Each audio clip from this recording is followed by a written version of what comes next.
Hello everyone and welcome to the channel. आज है 11 सितंबर 2020। आज के सभी इंपॉर्टेंट करंट अफेयर्स को हम इस वीडियो में कवर करने वाले हैं। साथ ही हर क्वेश्चन से रिलेटेड इंपॉर्टेंट फैक्ट्स भी आपको बताने वाला हूं, इसलिए आप वीडियो को पूरे ध्यान से देखिएगा।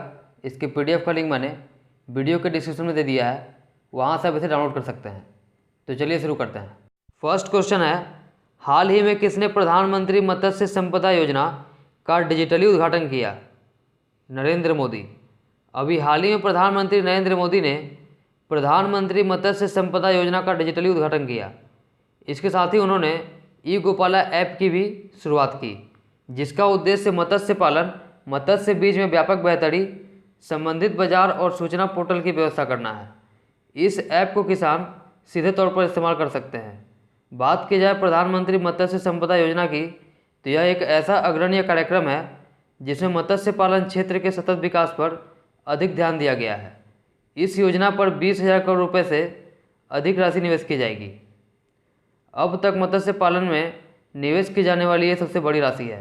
इसका उद्देश्य वर्ष 2024 से 25 तक अतिरिक्त 70 लाख टन मछली उत्पादन बढ़ाना है। नेक्स्ट क्वेश्चन पर चलते हैं। किस न्यायालय ने महाराष्ट्र में सरकारी नौकरियों और शिक्षण संस्थानों में मराठों के आरक्षण पर अंतरिम रोक लगाई है? उच्चतम न्यायालय। अभी हाल ही में उच्चतम न्यायालय ने महाराष्ट्र में सरकारी नौकरियों तथा शिक्षण संस्थानों में मराठा समुदाय के आरक्षण पर अंतरिम रोक लगा दी है। न्यायमूर्ति एल नागेश्वर राव की अध्यक्षता वाली 3 न्यायाधीशों की पीठ ने राज्य में मराठा समुदाय के लोगों को आरक्षण देने के 2018 के महाराष्ट्र सरकार के कानून की संवैधानिक वैधता पर विचार करने के लिए मामले को बड़ी पीठ के पास भेज दिया है। जैसा कि यहाँ उच्चतम न्यायालय यानी कि सुप्रीम कोर्ट ऑफ इंडिया की बात हो रही है, तो वर्तमान में चीफ जस्टिस ऑफ इंडिया हैं शरद अरविंद बोबड़े। ये 47th chief justice of India हैं। नेक्स्ट क्वेश्चन पर चलते हैं। किस बैंक ने आईबीए द्वारा जारी ईज टू इंडेक्स में टॉप किया है? Bank of Baroda. Bank of Baroda को हाल ही में जारी ईज बैंकिंग सुधार सूचकांक 2 में पहले स्थान पर रखा गया है। वहीं इस सूचकांक में भारतीय स्टेट बैंक और ओरिएंटल बैंक ऑफ कॉमर्स को क्रमशः दूसरा और तीसरा स्थान मिला है। भारतीय बैंकिंग संघ यानी इंडियन बैंकिंग एसोसिएशन द्वारा ease enhanced access and service excellence सुधार सूचकांक को तैयार किया गया है। इस सूचकांक को जारी करने का उद्देश्य सार्वजनिक उपक्रमों के बीच प्रतिस्पर्धा बढ़ा के उन्हें एक दूसरे से सीखने के लिए प्रोत्साहित करके पीएसबी में जरूरी बदलाव लाना है। बात की जाए इंडियन बैंकिंग एसोसिएशन की, तो इसकी स्थापना 26 सितंबर 1946 को हुई थी। इसका मुख्यालय मुंबई महाराष्ट्र में है और वर्तमान में इसके सीईओ हैं सुनील मेहता। वहीं बात की जाए बैंक ऑफ बड़ौदा की, तो इसकी स्थापना 20 जुलाई 1908 को हुई थी। इसका हेडक्वार्टर अलकापुरी वडोदरा गुजरात में है और वर्तमान में इसके एमडी और सीईओ हैं संजीव चड्ढा। नेक्स्ट क्वेश्चन पर चलते हैं। हाल ही में वर्ल्ड सुसाइड प्रिवेंशन डे कब मनाया गया? 10 सितंबर। International Association for Suicide Prevention IASP द्वारा हर साल 10 सितंबर को वर्ल्ड सुसाइड प्रिवेंशन डे यानी दुनिया भर में आत्महत्याओं को रोकने का दिन मनाया जाता है। इस दिन को मनाए जाने का उद्देश्य दुनिया भर में आत्महत्या को रोकने के लिए जागरूकता बढ़ाना है। वर्ष 2020 विश्व आत्महत्या रोकथाम दिवस का विषय है working together to prevent suicide. Next question पर चलते हैं। किस राज्य के मुख्यमंत्री ने 2 योजनाओं YSR संपूर्ण पोषण और YSR संपूर्ण पोषण प्लस की शुरुआत की है? आंध्र प्रदेश। अभी हाल ही में आंध्र प्रदेश के मुख्यमंत्री YS जगनमोहन रेड्डी ने राज्य की गर्भवती महिलाओं, स्तनपान कराने वाली माताओं और बच्चों को पौष्टिक भोजन प्रदान करने के लिए 2 पोषण योजनाएं YSR संपूर्ण पोषण और YSR संपूर्ण पोषण प्लस की शुरुआत की है। बात की जाए YSR संपूर्ण पोषण योजना की, तो इस योजना में शहरी और ग्रामीण क्षेत्रों के मैदानी इलाकों को कवर किया जाएगा। वहीं बात की जाए YSR संपूर्ण पोषण प्लस योजना की, तो इस योजना में राज्य के 77 आदिवासी क्षेत्रों के 8,320 आंगनबाड़ी केंद्रों को विशेष रूप से पौष्टिक भोजन की आपूर्ति करने का इरादा है। इन दोनों योजनाओं से लगभग 30,16,000 महिलाएं या माताएं और बच्चे लाभान्वित होंगे। बात की जाए आंध्र प्रदेश की, तो यहाँ के मुख्यमंत्री हैं श्री वाई एस जगनमोहन रेड्डी और यहाँ के राज्यपाल हैं श्री विश्वभूषण हरिचंदन। नेक्स्ट क्वेश्चन पर चलते हैं। हाल ही में पहली वर्ल्ड सोलर टेक्नोलॉजी समिट का उद्घाटन किसने किया? नरेंद्र मोदी।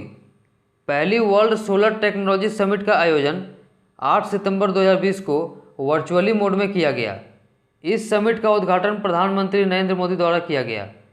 इस शिखर सम्मेलन का मुख्य उद्देश्य अत्याधुनिक प्रौद्योगिकियों और अगली पीढ़ी की प्रौद्योगिकियों पर ध्यान केंद्रित करना था।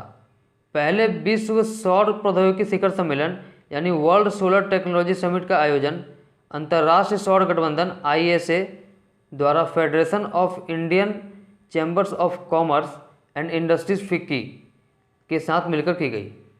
बात की जाए अंतर्राष्ट्रीय सौर गठबंधन यानी इंटरनेशनल सोलर अलायंस की, तो इसका स्थापना 30 नवंबर 2015 को हुआ था और इसका मुख्यालय गुरुग्राम में है और वर्तमान में इसके लीडर हैं उपेंद्र त्रिपाठी। नेक्स्ट क्वेश्चन पर चलते हैं। किस बैंक ने जैविक कपास उत्पादकों के लिए सफल नामक एक नई ऋण योजना तैयार की है? SBI। भारतीय स्टेट बैंक जैविक कपास उत्पादकों के लिए सफल नामक एक नया ऋण उत्पाद शुरू करने की योजना बना रहा है। उत्पाद safe and fast agriculture loan सफल मुख्य रूप से जैविक कपास उगाने वालों पर केंद्रित होगी जिन्होंने पहले कभी भी ऋण नहीं लिया है। SBI इस उद्देश्य की पूर्ति के लिए आर्टिफिशियल इंटेलिजेंस और मशीन लर्निंग का इस्तेमाल करेगा। बात की जाए SBI की, तो इसकी स्थापना 1 जुलाई 1955 को हुई थी। इसके अध्यक्ष हैं रजनीश कुमार और इसका मुख्यालय है मुंबई, महाराष्ट्र में। नेक्स्ट क्वेश्चन पर चलते हैं। किस एयरफोर्स स्टेशन पर 5 रफाल लड़ाकू विमानों को भारतीय वायुसेना में शामिल किया गया? अंबाला। अभी हाल ही में 5 रफाल लड़ाकू विमानों की पहली खेप अंबाला के वायुसेना अड्डे पर एक विशेष समारोह में भारतीय सेना में शामिल की गई। इस अवसर पर परंपरागत सर्वधर्म पूजा की गई। इस दौरान रक्षा मंत्री राजनाथ सिंह और फ्रांस के सैन्य बलों की मंत्री फ्लोरेंस पार्ली भी उपस्थित थी। आपको याद होगा कि 5 राफेल विमानों की पहली खेप 27 जुलाई को फ्रांस से अंबाला के इस वायुसेना अड्डे पर पहुंची थी। नेक्स्ट क्वेश्चन पर चलते हैं। हाल ही में किसने मॉस्को में संघाई सहयोग संगठन के विदेश मंत्रियों की परिषद की बैठक में भाग लिया? S जयशंकर। विदेश मंत्री S जयशंकर ने मॉस्को में संघाई सहयोग संगठन के विदेश मंत्रियों की परिषद की बैठक में भाग लिया। इस बैठक में संघाई सहयोग संगठन के आगामी शिखर सम्मेलन की तैयारियों की समीक्षा की गई और अंतर्राष्ट्रीय तथा क्षेत्रीय मुद्दों पर विचार विमर्श किया गया। आप यहाँ से याद रखिए कि इस बार की संघाई सहयोग संगठन की अध्यक्षता रूस कर रहा है। वहीं बात की जाए संघाई सहयोग संगठन यानी संघाई कोऑपरेशन ऑर्गेनाइजेशन की, तो इसकी स्थापना 15 जून 2001 को हुई थी और इसका हेडक्वार्टर बीजिंग, चाइना में है।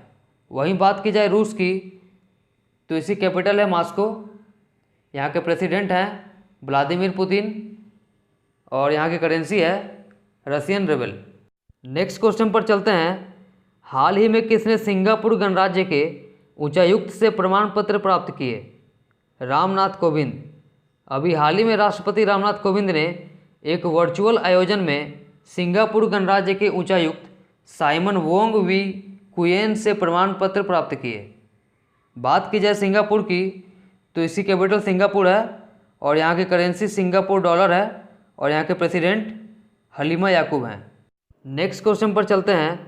हाल ही में प्लेयर्स पोर्ट के ब्रांड एम्बेसडर कौन बने हैं? भुवनेश्वर कुमार और स्मृति मंदाना।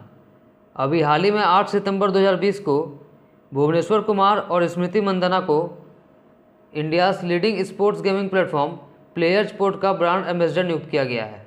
नेक्स्ट क्वेश्चन पर चलते हैं। हाल ही में US ओपन 2020 में किस टेनिस स्टार को अयोग्य घोषित कर दिया गया? नोवाक जोकोविच।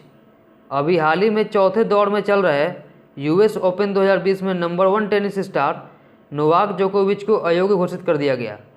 ऐसा इसलिए हुआ क्योंकि उन्होंने एक टेनिस बॉल गलती से एक लाइन जज को मार दी थी।